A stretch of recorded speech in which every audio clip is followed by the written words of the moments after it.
যে ভুলটা করছিল বাংলাদেশ আওয়ামী লীগ, সেই ভুলটা করতে চাচ্ছে না বিএনপি। এটা মির্জা ফখরুল ইসলাম আলমগীর সাহেবের কথা শুনে বোঝা যাচ্ছে। উনি গতকাল স্পষ্ট বলে দিয়েছেন যে আওয়ামী লীগ নির্বাচনে আসতে কোনো বাধা দেওয়ার দরকার নাই, বা বাংলাদেশ আওয়ামী লীগকে নিষিদ্ধ করার কোনো দরকার নাই। ভাই বুঝতে হবে, বাংলাদেশে এখন পর্যন্ত যে দুইটা দল মানুষের আস্থার জায়গা বা মনের জায়গা করে দিচ্ছে, সেটা আওয়ামী লীগ, বিএনপি। হয়তো ভালো খারাপ দুইটা দলেরই আছে, কিন্তু তৃতীয় শক্তি এখন পর্যন্ত তৈরি হয় নাই যে তাদেরকে মাইনাস করে সরকার গঠন করবে বা ক্ষমতায় যাবে। অনেকেই অনেক কথা বলতেছে, যেমন বিপি নূর বা যারা ছাত্র আন্দোলনের সমন্বয়ক, তারা বিভিন্ন ভাবে কথা বলতেছে, কিন্তু এটা কোনোভাবে পসিবল না। আপনি আমার কথাটাই রেকর্ড করে রাখবেন যে আর কিছুদিন পরে এমনও হতে পারে যে সমন্বয়কে গুলায় ডাক দিলে একটা মানুষও রাস্তায় নামবে না, বা এমনও হতে পারে যে যে তত্ত্বাবধায়ক সরকার এখন আছে সেটাকে ভাঙার জন্য আওয়ামী লীগ, বিএনপি এক হয়ে মাঠে নামবে। ভাই, আওয়ামী লীগ বলেন আর বিএনপি বলেন, এরা এই দলগুলা একদিনে তৈরি হয় নাই, অনেক দিনের, অনেক বাংলাদেশের ইতিহাসের সাথে, বাংলাদেশের যুদ্ধের সাথে বা বাংলাদেশ সৃষ্টির সাথে তাদের সম্পর্ক। কিন্তু এখন নতুন নতুন অনেকেই এসে বড় বড় বুলি দিচ্ছেন বা বড় বড় কথা বলছেন, এগুলা কোনো লাভ হবে না। বাংলাদেশ হয় আওয়ামী লীগ সরকার গঠন করবে, হয় বিএনপি সরকার গঠন করবে, এটাই বাস্তব। এটাই আরো বহুদিন চলবে। আসলে মির্জা ফখরুল ইসলাম আলমগীর সাহেবকে আমার এমনিতেই অনেক ভালো লাগে, কারণ ওনাকে আমি কোনো সময় বেফাঁস কোনো মন্তব্য করতে দেখি নাই, বা উস্কানিমূলক কথা আমি বলতে শুনি নাই।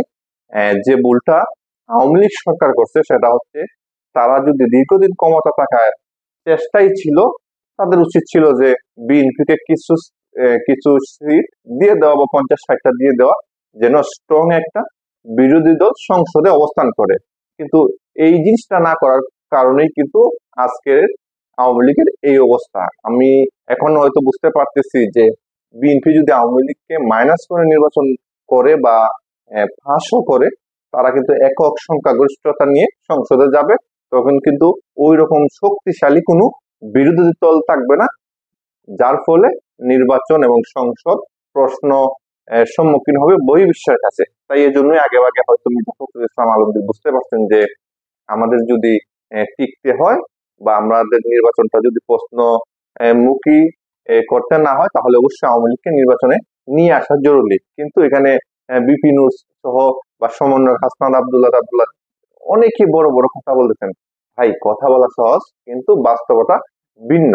তাই আমি বলবো, এটা যদি হয় তাহলে বাংলাদেশে নির্বাচনটা জোরালো হবে বা উৎসব মুখর পরিবেশে হবে। এখন আপনি যদি আওয়ামী লীগকে বাদ দিয়ে দেন, তাহলে তো সেম সিস্টেম হবে যে আওয়ামী লীগ যেটা করছিল, বিএনপি কে মাইনাস করে নির্বাচন করছিল।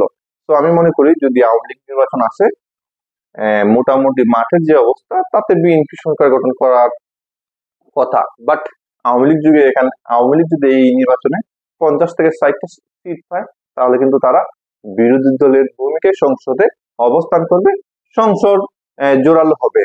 তাই বলবো, এইসব যারা অতি উৎসাহী মাথা মোটা কিছু লোক আছেন, তাদেরকে বলবো আওয়ামী লীগকে নিষিদ্ধ করার চিন্তা না করে নিজেদের চিন্তা করুন। আপনারা যদি ভালো দল গঠন করতে পারেন বা বালাকে সংগঠন করতে পারেন বা ভালো কাজ করতে পারেন, অবশ্যই মানুষ আপনাদের সাথে যোগ দিবে। তাই বলবো, কাউকে নিষিদ্ধ করার চিন্তা না করে নিজের চিন্তা করুন। আর মির্জা ফখরুল ইসলাম আলমগীর প্রতি আমার ধন্যবাদ যে উনি এই সময়ে এই বক্তব্যটা দিয়ে কিন্তু অনেক কিছু, মানে একটা মেসেজ দিয়েছেন। যাই হোক, ভিডিওটি ভালো লাগলে অবশ্যই শেয়ার করবেন এবং কমেন্ট করবেন। ধন্যবাদ।